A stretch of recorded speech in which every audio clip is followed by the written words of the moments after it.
Guys, another Adonis review. Today I'm going to do Vader Immortal.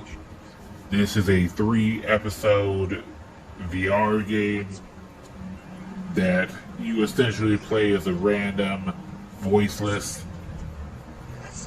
protagonist hero who's like a smuggler with an AI robot friend who's witty and fun.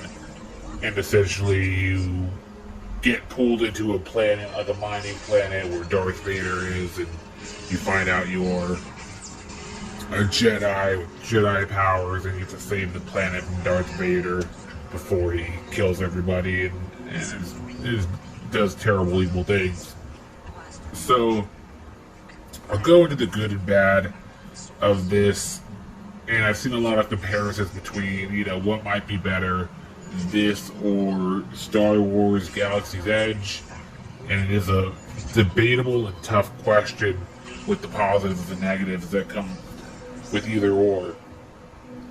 When it comes to, for example, Star Wars Galaxy Edge, that game really leaves you with a earning to do what you think would be best when it comes to playing a Star Wars game, which is using a lightsaber and using the Force and, all of that, because that game really heavily focuses on weapons and guns and grenades and shit like that.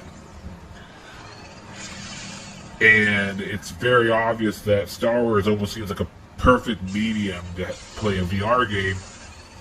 I mean, look at Beat Saber, it really shows you right there that lightsabers are just perfect for VR. So when you're sitting here, want to kind of feed this thirst of lightsabers and using the Force and everything, basically like that new Fallen Order game or whatever it's called, this would be the best answer if you're debating between Star Wars Galaxy Edge and this in VR, but the negatives are pretty strong. So typically this game goes for $30, sometimes you can get on sale. But essentially, this game gives you 3 episodes, and I'm going to go into the negatives first. These episodes are extremely short. Each episode is like 45 minutes. So it's essentially makes into like a 2-hour, 2.5 hour, I don't know, maybe really dragged out 3-hour game. But that's really dragging it. I'd say it's probably like a 2.5 hour most game. Now, when we're talking about actual quality, it is pretty good. It's kind of like you're in a 2.5 hour, Star Wars movie of sorts. And it is kind of cool, using the lightsaber.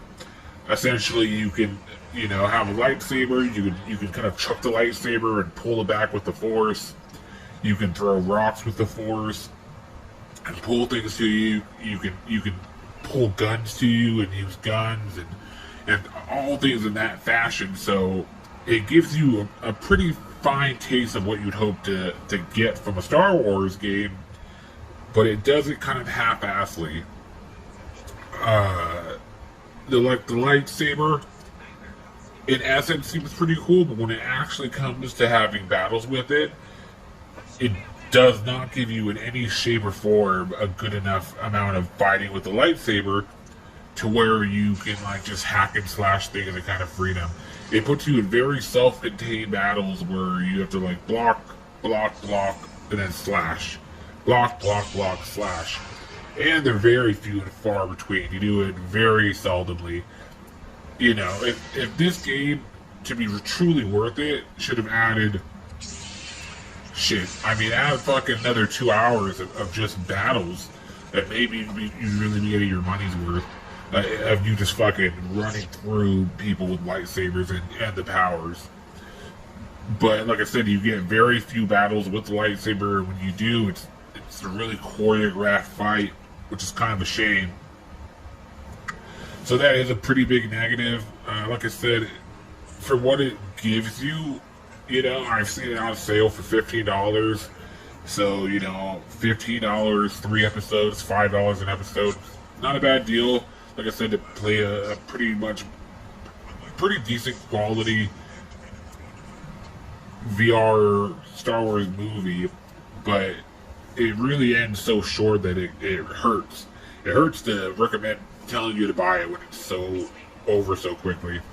Now, some people could tell you can base more value out of it because you do get like a kind of horde mode of sorts, I'd call it, that you get as well with it, which basically places you in a dungeon with continuous waves of fighting robots and stormtroopers and stuff, which is kind of where you really can flex your power and whatnot a lot more freely, and kind of gives you that extra battle, which kind of goes into the second negative, which is a shame as well, which I guess I understand. It makes it a lot more straightforward to do what you want, but when you're in a fighting mode in the game, you're not allowed to move. You're standing completely still fighting, and that's how it is in the horde modes. You stand still, and then you chuck your lightsaber, or you call over. You throw things at the force at other people, or you pull a gun towards you, shit like that. But you don't move yourself, which is also kind of a negative. They should have kind of had that. So the fact that you're stationary kind of sucks as well.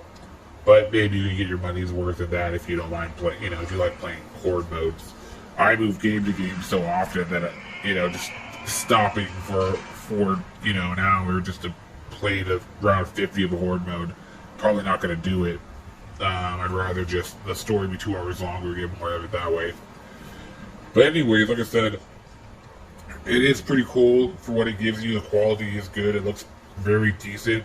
Even watching the cutscenes, usually VR doesn't play over very well, but this is cutting over quite nicely, as you can see. So it is well done, I guess. But the fights are far in between too little, and the stationariness of it is pretty lame.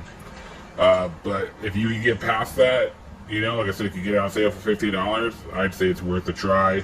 If you really like Star Wars and you want to kind of scratch that star lightsaber fucking itch that you might have, because as it is for now, beyond Beat Saber, but which really isn't the cutting fucking through stormtroopers with a lightsaber that you would hope to get, you're not really going to get it anywhere else at the time being, at least not that I know of. If you do know one, I'd love to hear it.